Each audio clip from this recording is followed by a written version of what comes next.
Hello and welcome back to another episode of Bestseller Live. I am one of your hosts, Cynthia Johnson, here with my lovely co-host, Rhett Power. Hey, Cynthia. Good to be here today. Yes, Good to see you. We have another incredible author. Israa Nasir is a New York City-based psychotherapist, writer, and the founder of WellGuide, a digital community for mental health awareness. She's the author of Toxic Productivity, which we are going to talk a lot about today. Israa has been featured in NBC, Forbes, Vox, CBC, Teen Vogue, and other major publications. She has been invited to speak at Mental Health America, Google, Meta, and Yale, among other corporations, nonprofits, and educational institutions.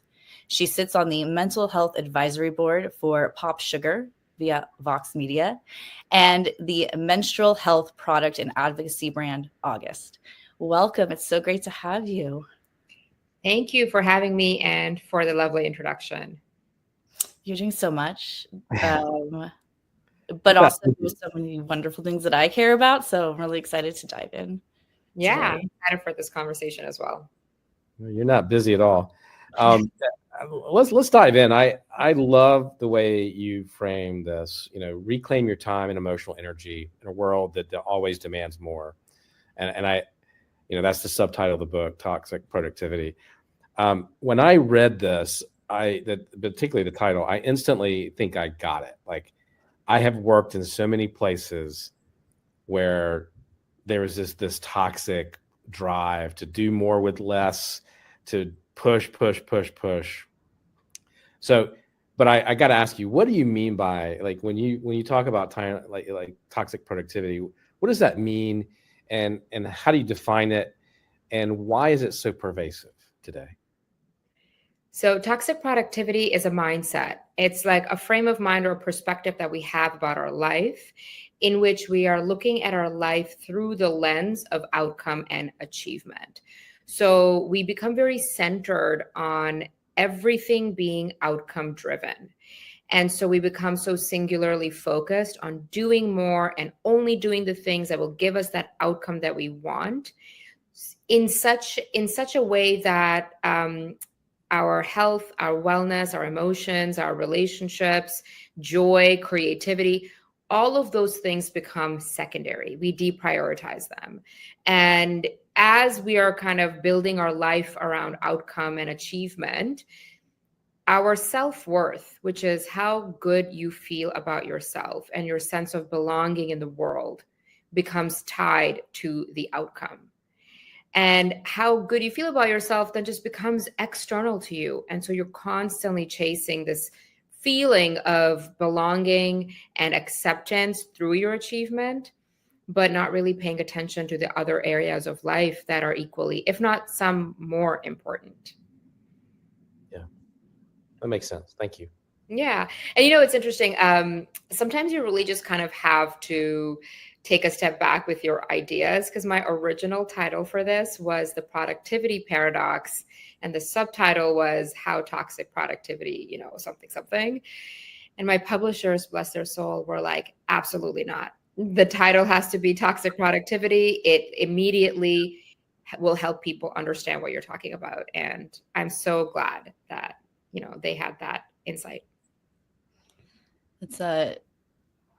That's always nice when your idea is so clear, other people see it clearer than you because you've spent so much time inside of it. I'm curious, what sparked the idea to write the book?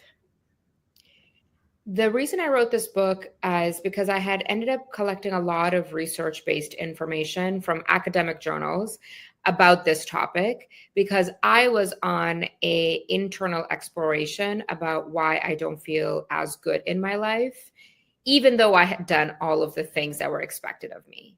I had checked off all of the, tick boxes of success and achievement. And I grew up very achievement oriented, and I did all the things, and I didn't get that feeling that was promised to me. In this mindset, we believe that if you check off all the boxes, you achieve all the things, happiness is just around the corner. It's in the future state at the end of your checklist. And when that future state arrived, I wasn't feeling that sense of joy or connection. I just felt like I needed to do more. And as a therapist, I knew there was something off. And so I did a little bit of self-exploration to make sure I was mentally healthy, and spoke to my doctor, and, we did a screening, and it was not depression or anxiety. So that kind of indicated to me that it's not internal to me. That means it's external to me. There's something in my habits, how I spend my time, where my energy is going, that is making me feel this kind of disengaged feeling. And so I did a lot of research on it, trying to understand. And what kind of emerged from that was that the academic literature is telling us that our unresolved emotions drive unhealthy behaviors. And then I would shift over to the bookshelves, and all of the personal growth books were telling us that you just have to change your behavior, and then you'll be okay. You will be more productive. You'll be healthier. You won't have burnout. Just change your behavior. Do this thing instead. Use that technique. Here's that system. That was a big disconnect, because we can actually change a lot of our behaviors. But if we don't address the unresolved emotions, then they will find a way to come up as dysfunctional behavior or unhealthy habits. So I wrote like a really long newsletter on it, because I was just like, people need to know this. And at that time, I think I had probably 400 people on my newsletter. So it was not a lot of people, but I just needed to get this out. And that newsletter, I think, just landed in the inbox of my publisher's acquisition editor. And they were like, wait, this is a great idea. Let's talk about it. And that's how the book happened. Okay, I want some real life coaching here. So, all right. So I coach high performing individuals, right? They're already high performing. They're doing amazing things. But I see this in a lot of my clients. Talk to me about how do I, as a leader or an entrepreneur, or even as a coach, how do I bring this up? How do I talk to somebody about toxic productivity, and that they've fallen into this sort of habit, or whatever we want to call it. They're in this. How do we get people out of this? One of the ways to kind of get into someone's state of mind when they are in this, whirlwind of productivity is to really approach it from a place of it being about healthy productivity. So when I first started talking about this, one of the most common questions I got was, why are you against productivity? And if you're working with somebody who is high achieving, and you say, hey, let's talk about why you do too much, they will kind of pull back, because they don't want to be not productive. But I also don't want that. The book is not about not being productive. It's about being productive in a sustainable way, so that it's long lasting and it's healthy. And so I would essentially kind of bring up the concept of healthy productivity, and I would try to tie it into some of the emotional struggles that they're having. Sometimes people, they kind of have this vague idea of things, but it needs a guide, a mentor, coach, therapist to actually connect the dots. Because a lot of times people will say things like, I'm feeling so bored at work. I feel really bored at work, and I want to do better. I don't feel as challenged, and everything sucks. And then you kind of have to draw this one-to-one connection between their habits and the quality of their thoughts. And that can be an entry point into an exploration of how this is showing up in their life. Okay. Yeah.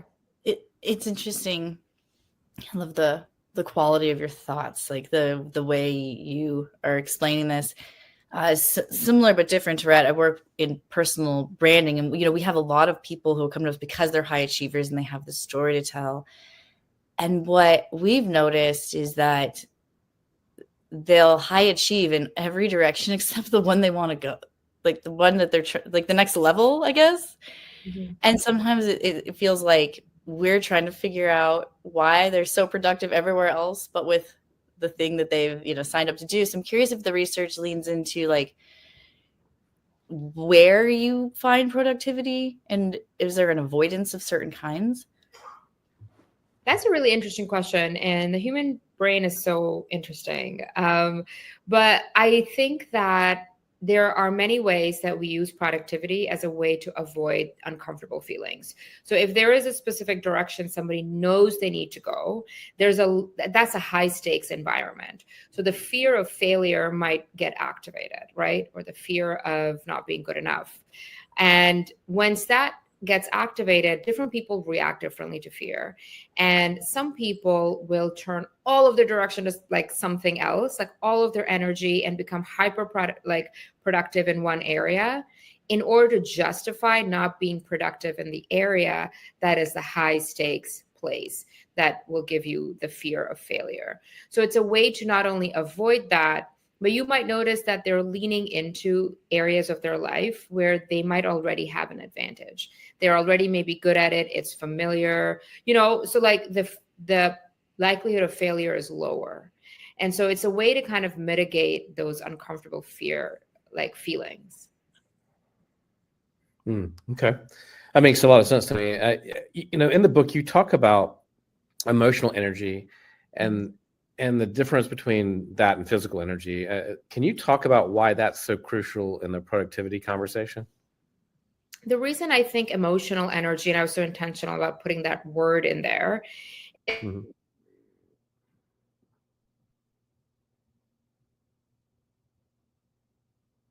wallpaper.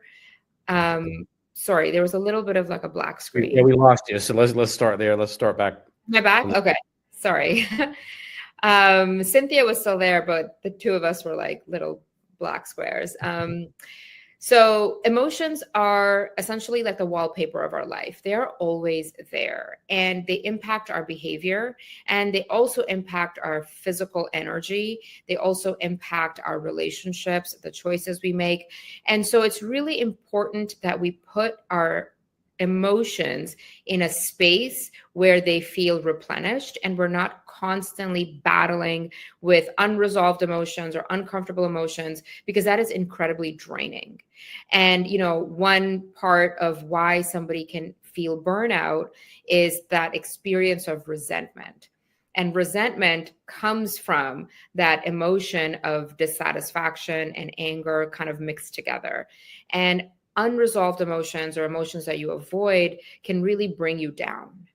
And they can also lead you to unhealthy, dysfunctional habits. And when I say dysfunctional, I really mean that they're habits that are not serving you in wellness. They're habits that are kind of derailing you from being well. And any habit is in a spectrum. So watching TV after work to decompress can be a functional habit. You kind of disconnect from your day, you watch something creative, you laugh a little.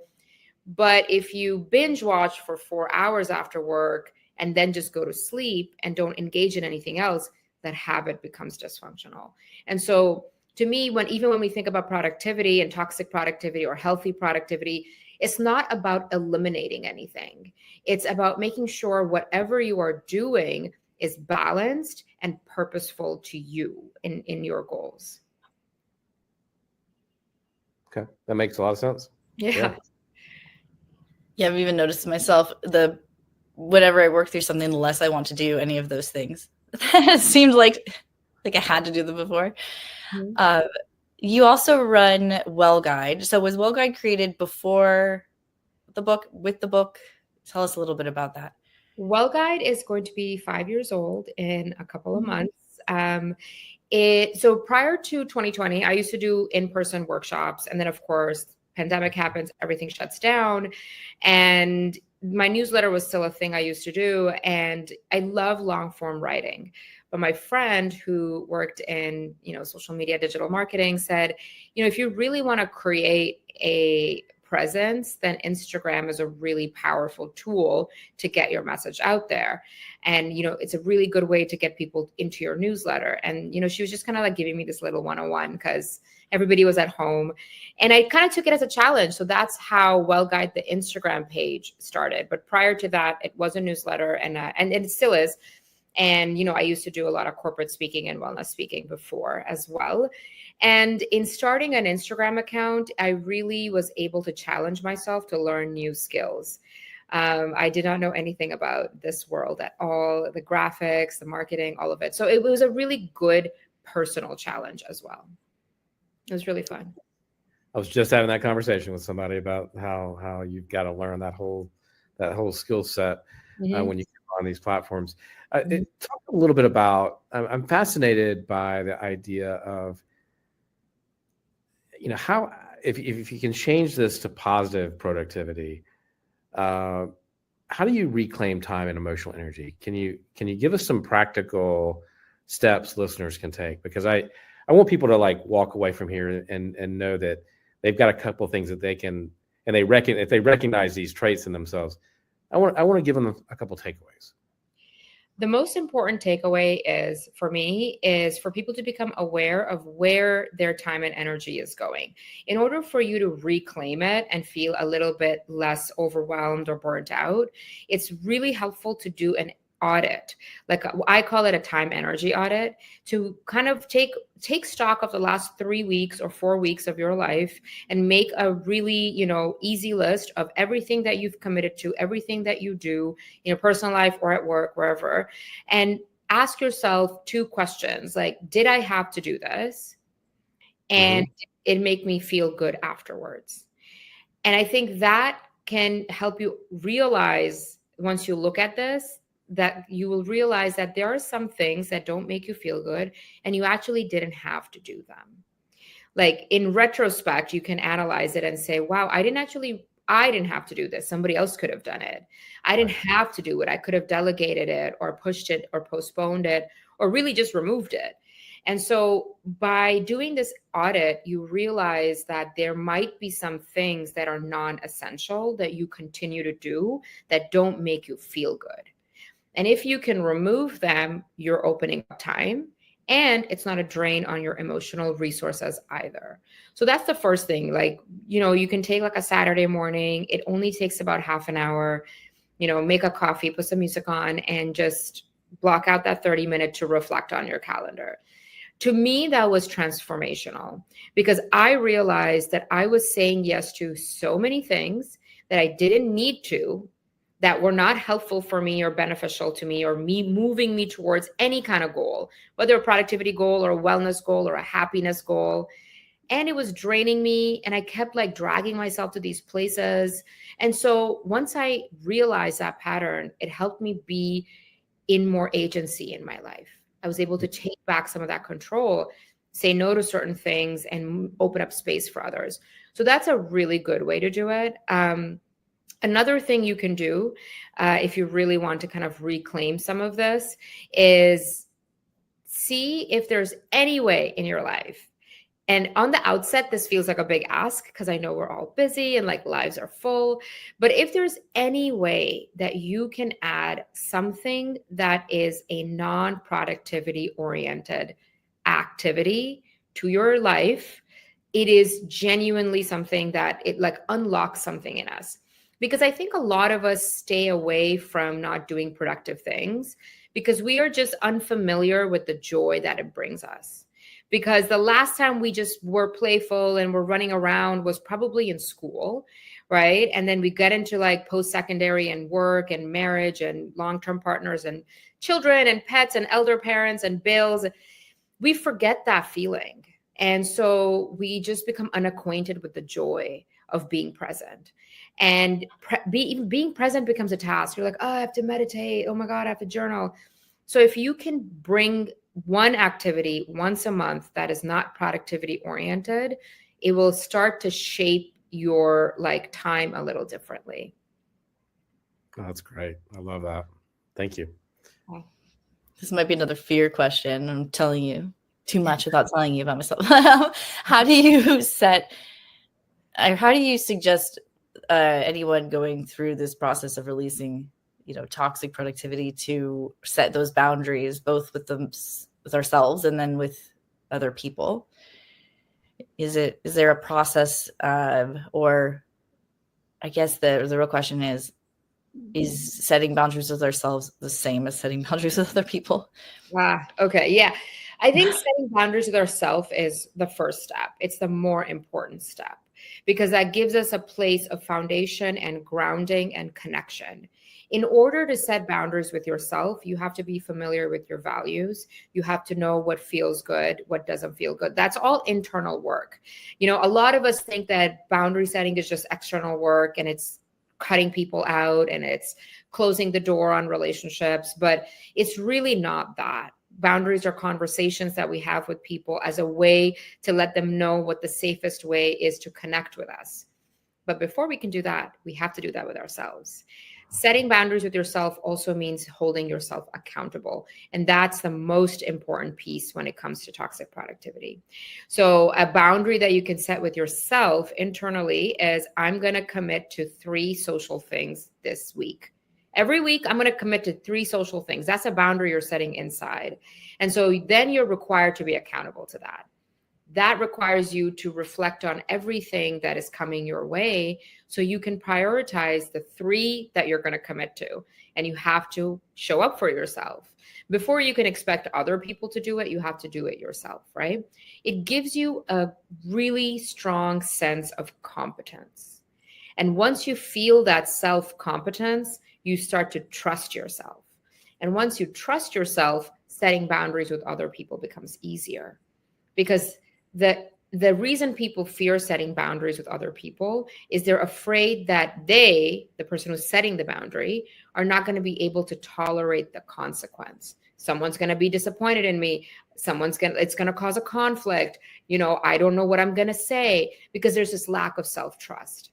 So if you can build that, then you can move on to the next step. So yeah, setting boundaries with yourself requires you to sit down and reflect on what is important to you. It's interesting because just finished a book on team talk and self-talk. And one of the themes that came up in a lot of our interviews was this idea of guilt, right? And guilt for not doing enough. Mm-hmm. And so how can, because I think guilt plays a part in toxic productivity. Yeah. And so how can we reframe that mindset in a healthier way? You are the first person to ask me this question in this whole campaign that is now like 10 months old. And we actually ended up having to take the chapter out. There was a whole chapter on guilt because the word count situation was, it just like we needed to take 2 chapters out, but it was a bonus chapter that I gave out in the pre-orders.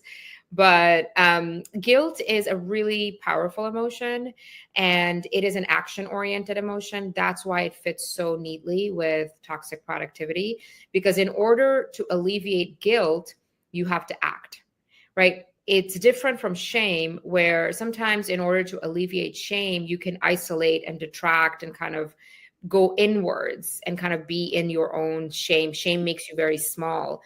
But guilt is a purely action-oriented emotion because it's telling you that you did something wrong, you did something bad, and therefore we feel guilty. And guilt in this like productivity, toxic productivity space comes up as productivity guilt. We feel like we're doing something wrong if we are resting. We feel like we're doing something wrong if we are saying no. And so that becomes this like powerful driver to disrespect your own boundary. You cross your own boundary and you overdo and you overfunction because you don't want to feel guilt. And that's why I think learning how to like manage and sit with difficult emotions like guilt and shame without springing into action is so necessary for us to make healthy choices. And, people are always like, oh, therapists always say, sit with your feelings. Like, what does that even mean? And I will take this moment to say, sitting with your guilt means feeling it in your body, identifying where you're feeling it, and then talking through that moment. I am feeling guilty right now. Why am I feeling guilty right now? Because I'm resting. Why? Because I feel like resting makes me lazy. Why is that bad? And you kind of like talk yourself through the moment, and then the feeling passes. The only reason we feel something strongly for a really long time is the inner chatter that is going on about the feeling. because the emotion is only 90 seconds, right? It's a 90-second situation in your brain. And if you can breathe through it, sit through it, talk through it, it will move through you. But it won't if you act and ignore it. What's interesting about that too is I feel like as leaders, and we often we actually are guilty of putting guilt on our teams, right? Not to stay longer, to be in the office, or to, I mean, we often create that guilt in some ways, I think.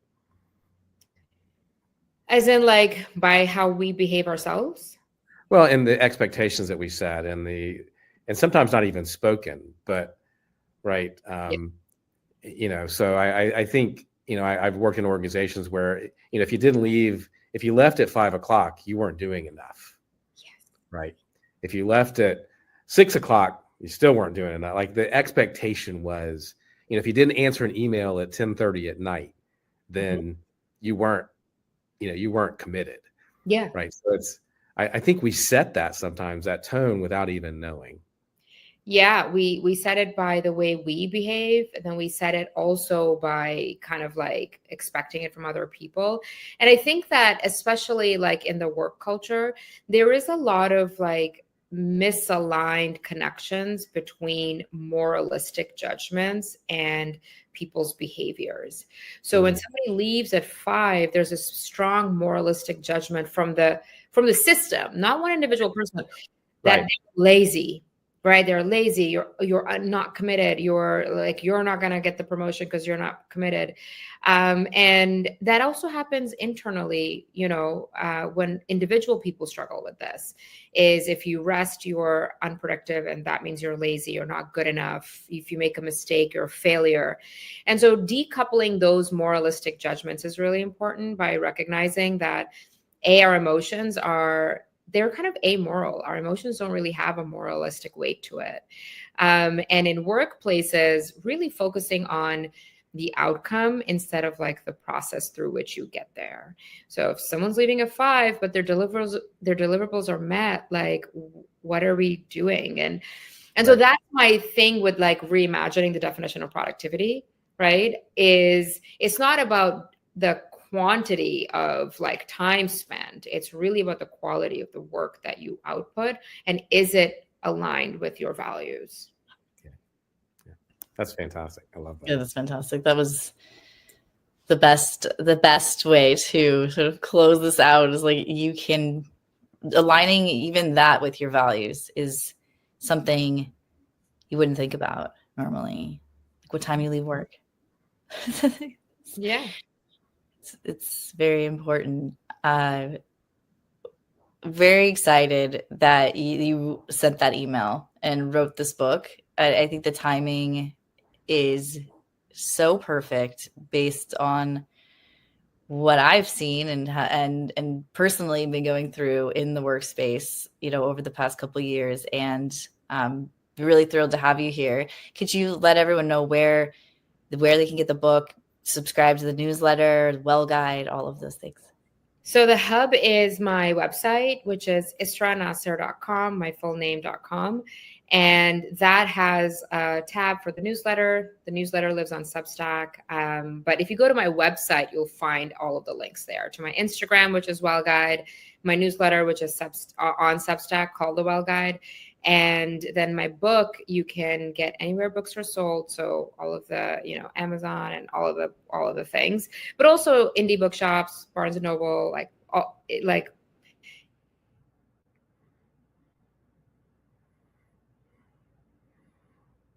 Nope. I think we lost her. Oh my gosh, I'm here. Oh, there she is. That's so weird. Sorry about that. Which one did you miss? We caught it's at all bookstores, and all I could think the entire time was the most successful email ever written ever. I know. Really?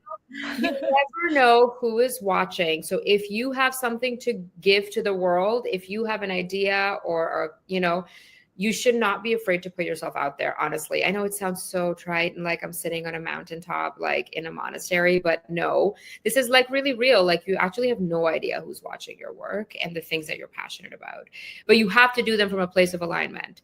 Don't just do them because you want to achieve something, because that will take you to toxic productivity. That's a nice exclamation point. The book is called Toxic Productivity: Reclaim Your Time and Emotional Energy in a World That Always Demands More. Israa, it was great to have you on. Thank you for having me. This was such a lovely conversation.